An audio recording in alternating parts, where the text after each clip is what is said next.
I used to stay up late and I was doing my math stuff. And I would watch the streamer Daniel Neraditzky, and he sort of just kept me going because it was like I felt like it was like that burnout, when you're teaching and you have to do all this extra work that you're not paid for. And Daniel was a dedicated gamer. He was a grandmaster. He was interested in education. Perhaps he was as a chess teacher. Perhaps he could have become a language teacher even, or a math teacher. He had gone to Stanford.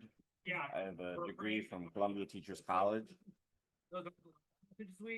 And I've been listening to the streams of other streamers and professional chess players who did not go to college.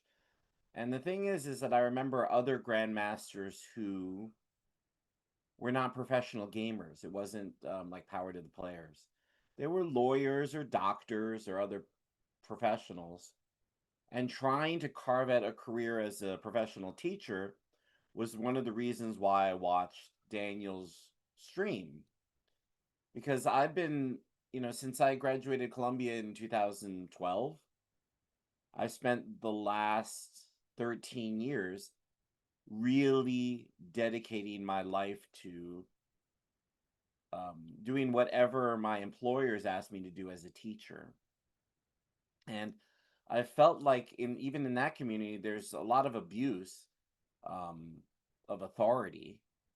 And it can be extremely stressful, very little sleep, just to make sure that everything is done correctly.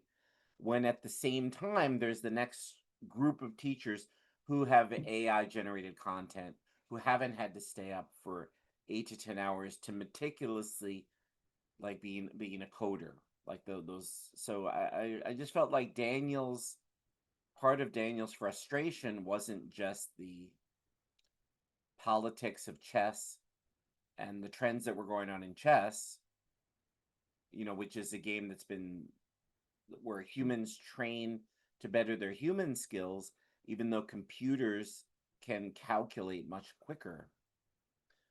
The same thing is often said of math teachers, that, well, math teachers can calculate and they can share algorithms, but I can press a button now and it'll solve my Calc 3 problems. Like, it'll help me with my Calculus 3 homework. So that's not the point of being a teacher and educator. And it's very difficult struggle as a teacher to separate those ideas. And I think he was going through a lot of multiple variables of stress as one of the last Twitch streamers of grandmaster level of chess, as well as being a book writer and content creator, and trying to find a niche in a world that's extremely fast-paced and impulses of desire.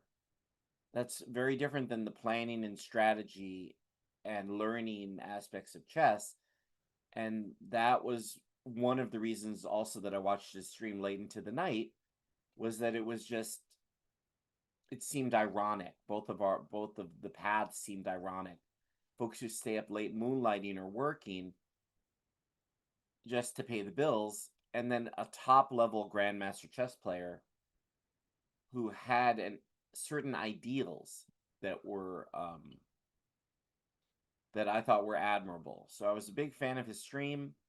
I'm very sorry. I've lost friends before to the side effects of medications that the doctors had increased, that can damage your internal organs or your heart, or cause multiple different side effects, hallucinatory side effects. And having seen a lot of players over the years, I felt like Daniel seemed to be at the butt end of jokes when it came to, no, I was just playing, I beat you as black, or I was just playing and I got a draw against you, and stuff like that. And that was just out of a decent stance to try to be an ambassador of the game as well. But yeah, so so I hope that in the future, other people can say this more eloquently, and people who were closer to him, such as the other grandmasters or prodigies that he grew up with here in the United States. And thanks for watching my content. And I have to go write some more math lessons now, and try and keep going as I live month to month here in Brooklyn, New York. Again, my name's Josh, and let's see. I'd like to dedicate this 17th place out of 934 players to Grandmaster Daniel Neraditzki. He let me talk in chat. My father had just passed away this year, and I didn't know that he had an older brother and that he had lost his father in 2019. And they were part of his, cheering squad. He did have a supportive family for his achievements as both a Stanford graduate and as well as a a student of the game of chess. So good night, and it's 11:26 p.m. here in Brooklyn, New York. This is Josh, a local math teacher, saying good night and take care of yourself.